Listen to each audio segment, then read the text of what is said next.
आता त्यांचा सूर्योदय होत आहे असं म्हटलं तर वापर करणार नाही, कारण फार जवळजवळ होतोय. आणि म्हणून मी बाईना किंवा फोन केला किंवा त्यांना त्यांच्या मुलाला पण सांगितलं होतं, फोन वाढदिवसाशी फोन केला त्या दिवशी, की तुमच्या आईच्या 16 वर्षात पदार्पण झालं, त्याचा आम्ही कार्यक्रम करणार आहोत. की आताची जी पिढी आहे ही अतिशय कष्टपद प्रदातून पुढे आलेली आहे आणि बालजीवनात असताना त्यांना आता आम्ही होतो त्या पिढीला आलेलो होतो. ही समज जी काय म्हणतात की आपल्याकडे घरात एखादी वस्तू नाही आहे, आपल्याला मिळणार नाही, मग त्याच्या कधी वाईट वाटलं नाही किंवा मी येणार नाही म्हणून सांगायचं. माझ्याकडे पैसे नाहीत किंवा देत नाहीत, परिस्थितीची जाणीव होती, भान होतं. आणि त्यानंतर मग वैवाहिक जीवन सुरू होतं, मग त्या कुटुंबासाठी राबणं सुरू होतं. मग तिथे ज्या आशा आकांक्षा असतात त्या त्याच्यात गुरफटल्या जातात.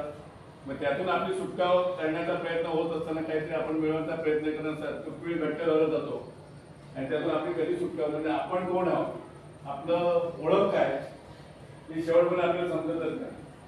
आणि जेव्हा त्यातून बाहेर सुटतो तर आपण कोण आहे, आपण एकटेच आहोत ही जाणीव मनाला होते. कारण आता पूर्वीचं आताची जी पिढीचं वय स्थैर्य आहे, नोकरी धंदा रजा आहे त्याचे स्थैर्य आहे. नवीन पिढीला स्थैर्य नाही. आणि आपल्या बालकांना त्यांच्या पालकात हवा गेली तर प्रचंड नभ आहे, त्या नभात त्यांची प्रचंड झेप घेण्याची कुवत असते. कारण आता जेवढी झेप घेतील तेवढेच ते काहीतरी पुढे तरी चालू शकते ही त्यांची भावना असेल, त्यांना दोष देण्याचा सौंदर्य. पण तेव्हा कुठेतरी आपल्याला जाणवतं की मी कुठे आहे, मी कुठे राहिलो आणि मी कुठून सुरुवात झाली. हा जेव्हा आपण विचार करतो तेव्हा आपल्या अस्तित्वाची जाणीव होते मी काहीच नाही केलं. म्हणून मी नेहमी जे सेवानिवृत्त सत्कार समारंभ असतात त्यांना सांगतो, तुम्ही निसर्गाच्या सानिध्यात फिरा.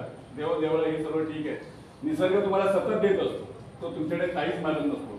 पण माणूस एवढा कृतज्ञ आहे, तो निसर्गालाच संपत चाललेला आहे. हे वास्तव आहे. पण त्याच्या ह्याच्यात न जाणता आपला आनंद शोधा. आणि आता खरोखर असा नाचा बागडा लोक काय म्हणेल, ते काय म्हणतील, शेजारी काय म्हणेल याचा विचार केला तो उरलेलं आयुष्य पण नंतर व्यक्त जाण्यात आलं नाही. आपण आनंद झाला असा तुमच्या चेहऱ्यावरचा आनंद असो. हे आयुष्याचा एक आहे जो आपल्याला भूतकाळ माहिती नाही, भूतकाळ आहे त्या भूतकाळाचं समर्थन करू नका, भूतकाळात वावरू नका. आणि तो भविष्यकाळ आपल्याला माहिती नाही, पण जर आताच्या रेषेवर पण भविष्यकाळ समजत नाही त्याचा विचार करू नका. वर्तमान इतकं सुंदर झाला की तुम्हाला भूतकाळ ठरवता आला, विसरता आला पाहिजे आणि भविष्यकाळ तुम्हाला ठरवता आला पाहिजे. अशा तुम्हाला मी शुभेच्छा देतो. आणि हा हे ऋणाला मुलं असेच राहो आणि ही नातीची वीण अशीच अखंड राहो, कधी न तुटण्यासाठी. बाईंचं वाक्य मी तुम्हाला बोलतो. आणि हे प्रेमाचं मंडळाच्या वतीने या आपल्या सर्व कुटुंबाच्या वतीने प्रेमाचं प्रतीक म्हणून हे महावस्त्र आपल्याला मानाने आपण अर्पण करू स्वीकार भांडू नका.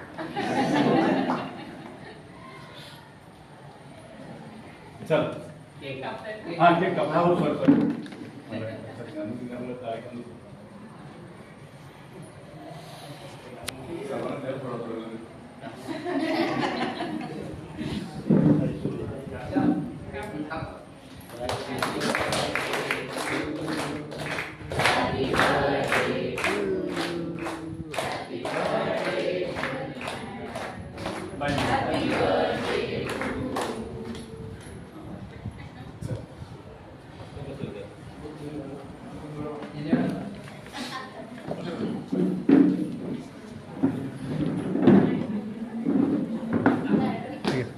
आपण वरती जाऊन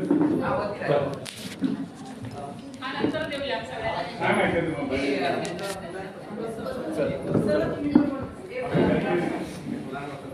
तुम्हाला